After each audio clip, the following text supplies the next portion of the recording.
ఎవరి ఇంట్లో వాళ్ళైనా కూడా ఒక వ్యక్తి చనిపోతే ఆ వ్యక్తి అది కూడా ఇంటి పెద్ద చనిపోతే కంపల్సరీ కొన్ని సంవత్సరాల పాటు జీవితకాలం కూడా బ్రతికిన రోజులు కూడా ఒక బాధ ఉంటుంది. గుర్తుకొచ్చిన వాళ్ళు బాధపడతా ఉంటారు, ఏడుస్తూ ఉంటారు.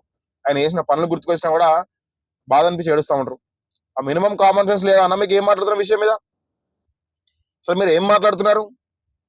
ఆర్టిఫిషియల్ ఏడుస్తా ఉన్నదా? ఆ భర్త చనిపోయి 5 నెలలు కావట్లే. ప్రభుత్వం మొత్తాన్ని కూడా పొన్నం ప్రభాకర్ గారిని నడిపిన విధంగా ఆ రోజు అడ్డూరు లక్ష్మణ్ గారి మీద కూడా వానికేం తెలుసు టైం వాల్యూ దున్నపోతని చెప్పి మాట్లాడారు. ఈ రోజు మాగంటి గోపీనాథ్ గారి యొక్క భార్య ఒక ఆడబిడ్డ ఏడుస్తే ఆర్టిఫిషియల్ ఏడుస్తుందని చెప్పి మాట్లాడుతున్నారు.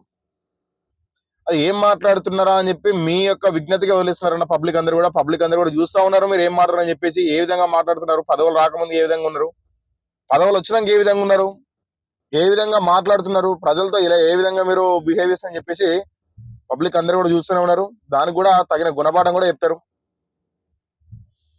ఎవరైనా కూడా మీ ఫ్యామిలీలో కూడా ఎవరైనా జరిగిపోయినా కూడా టిఆర్ఎస్ వాళ్ళు బీఆర్ఎస్ వాళ్ళు కావచ్చు, ఎవరు కూడా దాన్ని తప్పుగా రాజకీయ పరంగా వాడుకోవద్దు, అది తప్పు. మీరు కూడా వేరే వాళ్ళు ఎవరైనా బీఆర్ఎస్ తరఫున ఇలా జరిపిన కార్యక్రమాలు కూడా వాళ్ళని పట్టుకొని ఈ విధంగా మాట్లాడి కూడా తప్పు. అదే నిజంగానే వాళ్ళ భర్త చనిపోయి 5-6 సంవత్సరాలు అవుతుంది, లేకుంటే 10 సంవత్సరాలు అవుతుంది. ఇప్పుడు ఎలక్షన్స్ వచ్చినాయి కాబట్టి ఇప్పుడు ఎలక్షన్స్ ముందుకు వచ్చి ఏదో ఓట్ల కోసం ఏడుస్తుందంటే వేరు. వాళ్ళ భర్త చనిపోయి గట్టిగా 6 నెలలు కూడా కావట్లే. ఆమెకి ఎంత బాధ ఉంటది?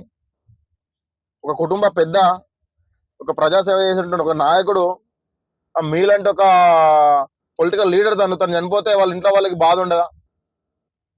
ఓన్లీ ఓట్ల కోసం అని చెప్పేసి ఏడుస్తారా వాళ్ళు?